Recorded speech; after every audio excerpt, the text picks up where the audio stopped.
চাঁদাবাজি ব্যবসা রমরমা চলছে। আসসালামু আলাইকুম। বেশ কয়েকদিন ধরে চাঁদাবাজি নিয়ে অনেক রকম কথা হচ্ছে। তো ভাবলাম আমিও কিছু কথা বলি চাঁদাবাজি নিয়ে। আমি যেহেতু শ্যামলের আশেপাশে থাকি, তাই আমি এখানকারই পরিস্থিতি নিয়ে কিছু বলতে চাই। যেমন শ্যামলী শিশু মেলা থেকে মোহাম্মদপুর কলেজ গেট পর্যন্ত অনেকগুলো সরকারি হাসপাতাল আছে। এই হাসপাতালের সামনে ফুটপাতগুলো দখল করে ছোট, ছোট অনেকগুলো টং দোকান গড়ে উঠেছে। আমি প্রতিদিন এই ফুটপাত দিয়ে হেঁটে অফিসে যাই, বাচ্চাদের স্কুলে নিয়ে যাই। বেশিরভাগ সময়ই আমাকে ফুটপাত ছেড়ে যান চলাচলের রাস্তা দিয়ে হাঁটতে হয়। কারণ পুরো ফুটপাত দখল হয়ে গেছে। হাঁটা চলার কোনো পরিবেশ নাই।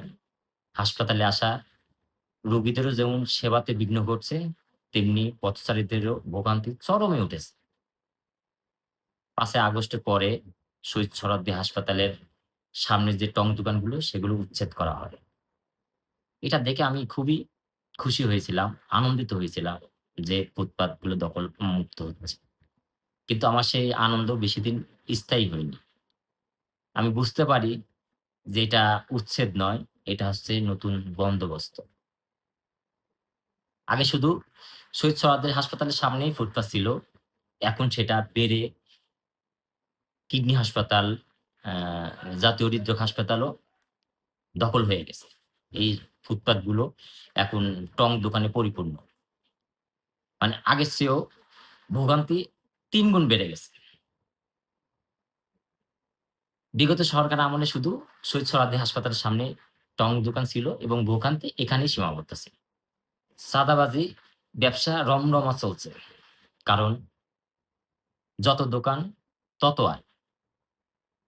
এটা আসলে দেখার মনে হয় কেউ নাই।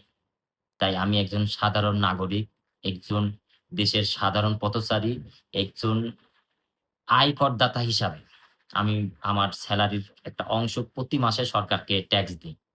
সেই দাবিতে আমি ই বলতে চাই যে আমি আমার ফুটপাতের নির্বিঘ্নে চলার স্বাধীনতা চাই। দখলমুক্ত ফুটপাত চাই।